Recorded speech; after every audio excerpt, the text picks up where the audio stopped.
Hi guys, welcome to our short little video about volume. You should have your graphic organizer out and ready to go with you, and it should look something like what you see on the screen right here. So let's start with the volume of a regular object. In order to measure the volume of a regular object, you have to do length times width times height. So you'll need tools that are appropriate for measuring those things. A ruler, obviously the metric side because we don't use inches in science. Here's a meter stick, and we also have measuring tape. So those are the three tools that you might use if you wanted to measure length times width times height. And let's see if I can get this to click. There it is. Ruler, meter stick, and tape measure.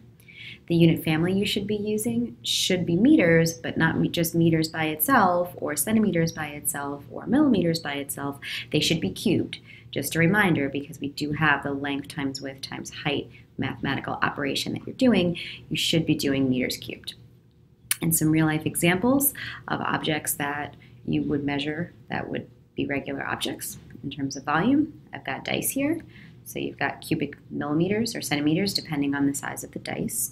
You've got a box, kind of like an Amazon box that you'd have delivered to your house, like my house, where they come all the time, and a classroom.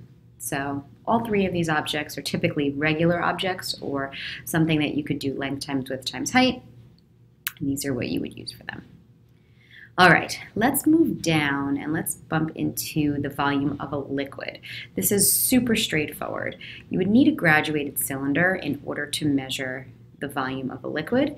Here are some pictures of them. They come in all different sizes in case you forget. Okay, so we're back here.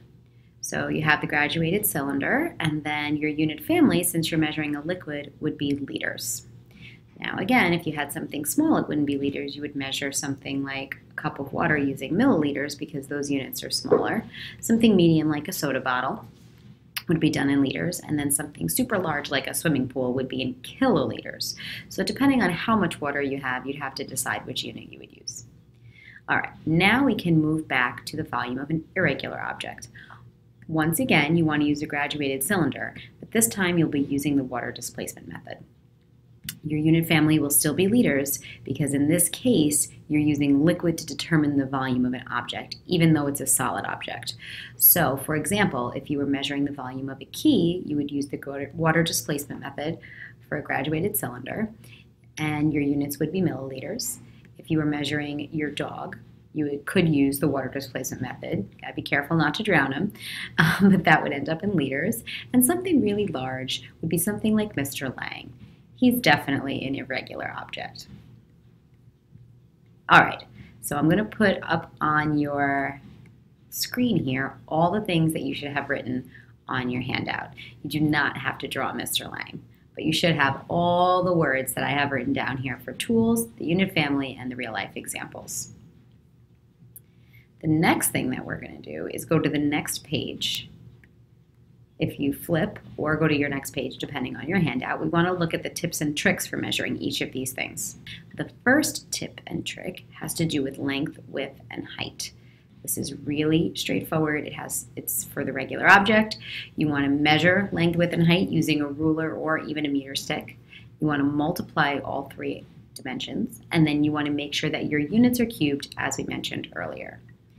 The next thing that we're going to talk about would be the volume of an irregular object. So that's that water displacement method. In case you forget how to measure using the water displacement method, you want to fill a graduated cylinder with water, record the volume.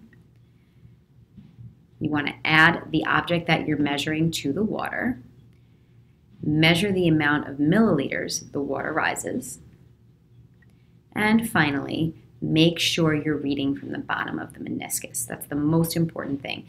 The meniscus, in case you've forgotten, is the little U shape that the water makes when it touches the sides of the graduated cylinder. All right, and last but not least, we have volume of a liquid. This is really straightforward as well.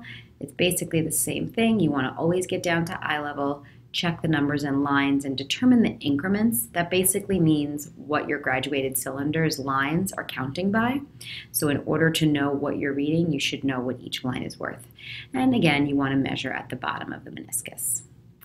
And that's about it. Hope you've enjoyed your volume video.